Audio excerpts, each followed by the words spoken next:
Assalamualaikum warahmatullahi wabarakatuh. Saya Rani Arianti, SPD, calon guru penggerak angkatan ke-9 Kabupaten Tebo dengan pengajar praktik Bapak Gunawan dan fasilitator Ibu Kresni Wiyati, SPD, MPD. Kali ini saya akan memaparkan koneksi antar materi modul 2.1 pembelajaran berdiferensiasi. Apa yang dimaksud pembelajaran berdiferensiasi?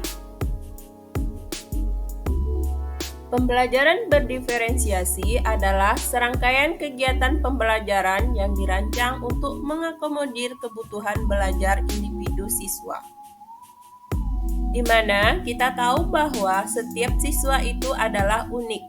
Mereka memiliki kemampuannya masing-masing, minat masing-masing, dan keinginan masing-masing. Ada yang suka sains, ada yang suka seni, dan ada suka mungkin keagamaan seperti itu. Bagaimana melaksanakan pembelajaran berdiferensiasi ini di kelas?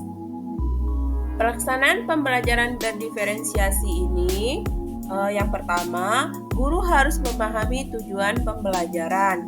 Kemudian, guru melakukan pemetaan kebutuhan belajar murid. Selanjutnya, dari memetakan kebutuhan pembelajaran murid, guru membuat manajemen kelas yang efektif sesuai dengan kebutuhan belajar murid.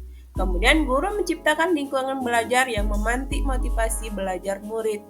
Dan terakhir, tidak lupa guru harus melakukan penilaian yang menyeluruh. Nah, apa itu kebutuhan belajar murid? Nah, kebutuhan belajar murid itu dibagi menjadi 3. Yang pertama, kesiapan belajar murid, ada minat belajar murid, kemudian profil belajar murid. Kesiapan belajar murid merupakan tingkat penguasaan siswa terhadap materi prasyarat untuk memulai suatu pembelajaran. Minat murid. Minat murid merupakan suatu keadaan mental yang menghasilkan respon terarah kepada suatu situasi atau objek tertentu yang menyenangkan dan memberikan kepuasan diri. Nah, profil belajar ini dipengaruhi oleh 4 faktor, yaitu keluarga atau lingkungan, budaya, gaya belajar, dan kecerdasan menjemput anak. Nah, bagaimana cara mengidentifikasi kebutuhan belajar murid? Yang pertama, dilakukan dengan cara mengamati perilaku murid, terus melakukan tes diagnosis. Bisa juga melakukan mereview dan melakukan refleksi terhadap praktik pengajaran. Kemudian bisa juga guru berdialog dengan guru lain dan mengamati rapor hasil belajar kelas sebelumnya.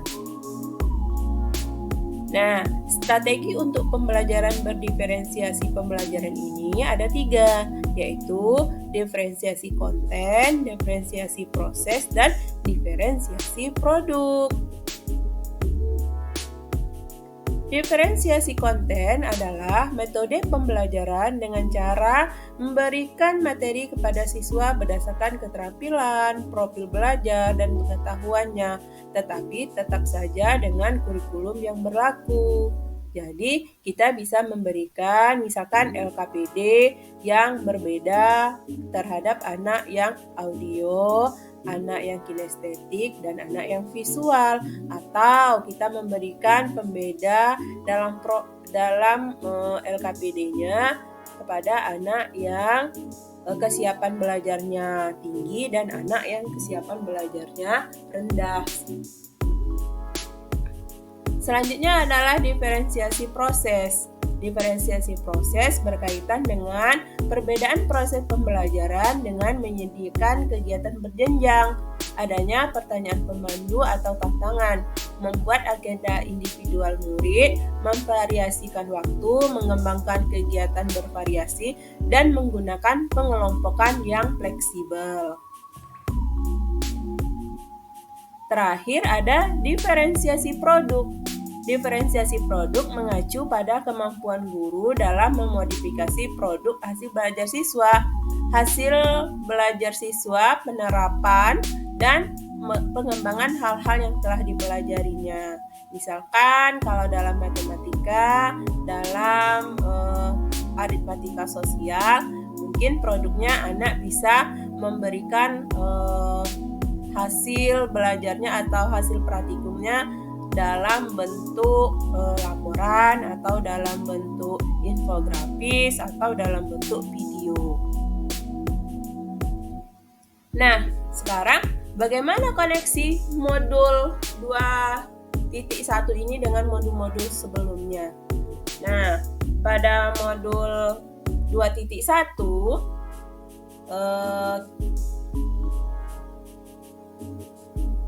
pada modul 2.1 ini kita membahas tentang pembelajaran berdiferensiasi.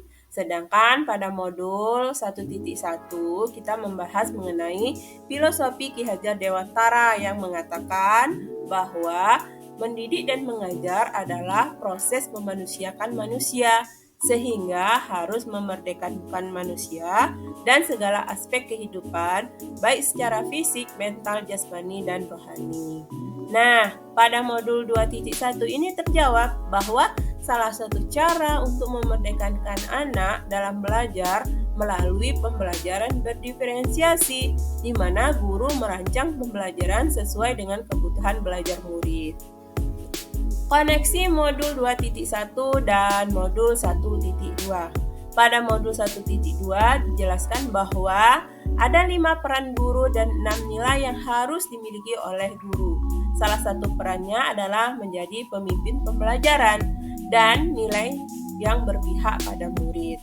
Pada modul 2.1 terjawab bahwa peran dan nilai inilah yang menjadi fondasi dalam merancang pembelajaran berdiferensiasi, di mana pembelajaran berdiferensiasi itu berlandaskan pada kebutuhan belajar murid.